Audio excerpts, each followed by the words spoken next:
Ingat kayo kapag kayo'y palamura because cursing opens your soul to the devil.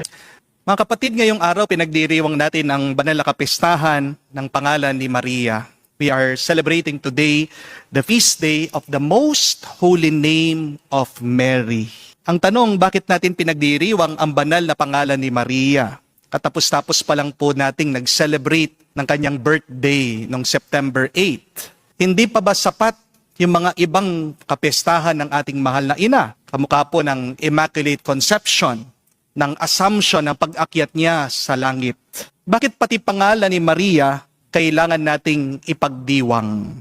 Sa mga hindi po nakakaalam, ang pangalan po ni Maria ay napaka-makapangyarihan. At ito po ay naranasan noong 1683, doon po sa labanan ng Vienna. Muntikan na po na sinakop ng mga Turko ang Europa. Pero ano pong ginawa ng ating inang simbahan? Nanalangin, tumawag po ang Santa Iglesia sa pamamagitan ng pangalan ni Maria. At dahil po sa pagdarasal, gamit ang pangalan ng ating mahal na ina. Ginamit po ng Diyos ang hari ng Poland para talunin ang hukbo na mas malaki sa kanya, mas malakas. Ito po ay naging posible kahit na napaka-imposible dahil po sa pananalangin, paghingi ng tulong ng mga Kristiyano sa Diyos sa pamamagitan ng pagtawag dito sa pangalan ni Maria. Kaya itinatagpo ng Santo Papa ang kapistahan na ito ngayong araw dahil ginugunita natin ang tagumpay, ang milagro na nangyari doon sa labanan ng Vienna bilang pasasalamat. Kasi ang katotohanan po, ang pangalan ni Maria ay may lakas. Ang pangalan ni Maria ay may dalang proteksyon. At ang pangalan ni Maria ay nagbibigay sa atin ng pag-asa. Kahit naman po kayo, kapag tinawag kayo sa inyong pangalan, napapalingon kayo, hindi po ba? Ang kasabihan nga, one of the sweetest words that anyone would like to hear is their own names. Kaya kapag tinawag mo ang tao sa kanyang pangalan, sasagutin ka niya. Walang masaya kapag tinatawag mo siyang hoy, di po ba? Hindi po natutuwa ang tao kapag pinapaswitan mo lang siya. Psst! Kahit naman po ang mga aso at ang pusa, pinibigyan natin ng pangalan, hindi po ba? Ang pagtawag mo sa pangalan ng tao ay isang uri ng paggalang o respeto. Merong tatlong dahilan bakit mahalaga na ipagdiwang natin at tandaan ang pangalan ni Maria ngayong araw. Una, sa pangalan po ni Maria, naroroon ang ating paglapit sa Diyos. Minsan, hirap tayong lumapit kay Jesus kasi feeling natin makasalanan tayo.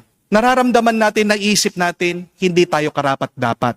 Pero kapag sinabi natin ang pangalan ni Maria, para bang merong isang ina na tumutulong sa atin para mas makalapit tayo sa Panginoon. Pero pangalawa, nagbibigay ng ginhawa ang pangalan ni Maria sa ating mga anak niya. The name of Mary brings comfort to us.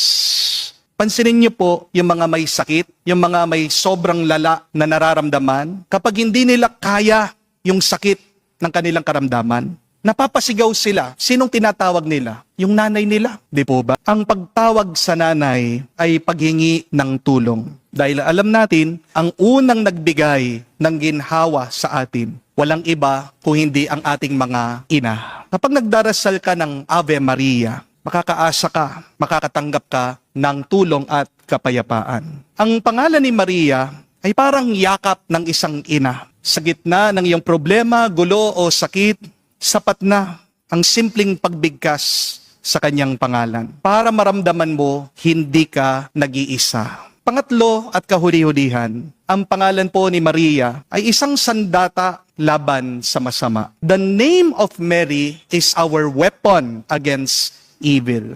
Turo po ng mga santo yan. Na kapag tinatawag daw natin ang pangalan ni Maria, tumatakbo daw po, iniiwasan tayo ng masama. Kasi si Maria, siyang kabaliktaran po ng lahat ng tukso o ugali ng demonyo. Si Maria ay may kababaang loob. Si Maria ay ang unang sumunod tapat sa kagustuhan ng Diyos. At si Maria ay dalisay sa kanyang pag-ibig at pagmamahal sa Diyos at sa kanyang kapwa. Kaya kung natutukso ka, sabihin mo lamang, Maria, tulungan mo ako.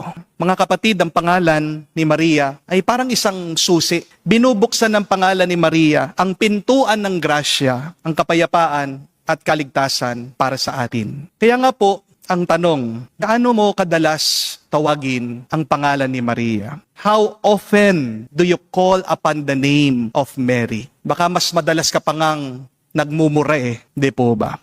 Ingat kayo kapag kayo'y palamura because cursing opens your soul to the devil.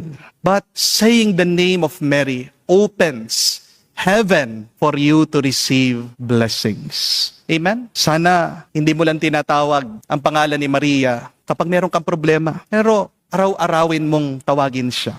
Tawagin mo ang pangalan ni Maria pag nagtatrabaho ka. Sabihin mo ang pangalan ni Maria sa iyong pamilya. Sa mga simpleng desisyon mo araw-araw. At mabibigyan ka ng gabay, kalinawan, ng iyong isip, kapayapaan sa iyong puso at kalooban. Huwag nating kalimutan na ang pinakamaiksing panalangin ay minsan siya din ang pinakamakapangyarihan. Ang pinakamalakas na dasal ay ang pagsasabi lang ng pangalan ni Maria. Bulong mo, Mama Mary. Sapat ng dasal yon kung nanggagaling naman ito sa iyong puso. Amen? Hindi mo pwedeng paghiwalayin ang pangalan ni Maria sa pangalan ng kanyang anak, si Jesus.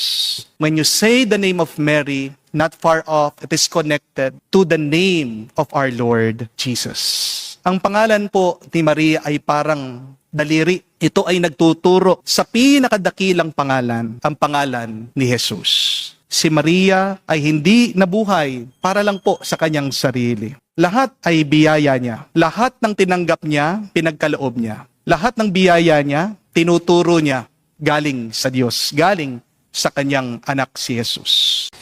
Meron pong isang teacher, nagtataka siya bakit napakahina nung kanyang pupil, estudyante sa klase. Kahit na tinuturuan po niya after class, hindi po pumapasok sa isip ng bata yung tinuturo ng teacher. Kaya naisipan po nitong guro pumisita doon sa bahay ng bata. Nung papalapit na po ang guro doon sa tahanan ng bata, naririnig niya yung nanay, sinisigawan yung bata. Anong sabi? Ang bobo mo, ang tanga mo. Pasensya na po sa mga salita. Doon na po naunawaan ng guro bakit ang hirap makaunawa nitong bata. Kasi sa bahay pa lang, yun po yung naitanim sa kanyang isip na hindi siya marunong. Mag-ingat kayo sa mga salita o pangalan lumalabas sa inyong bibig. May kapangyarihan yan.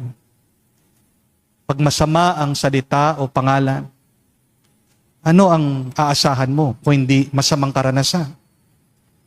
Pero kung mabuti at banal ang salita at pangalan na lumalabas sa iyong bibig, asahan mo din ang grasya, biyaya at kabanalan galing sa Diyos.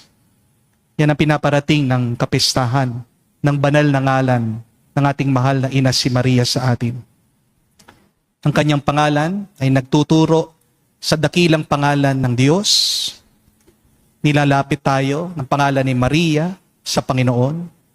Ang kanyang pangalan ay nagbibigay sa atin ng kaginhawahan. Ang kanyang pangalan ay panlaban natin sa kasamaan. Yan nga, para po sa ating assignment ngayong araw, please include the name of Mary in your prayer.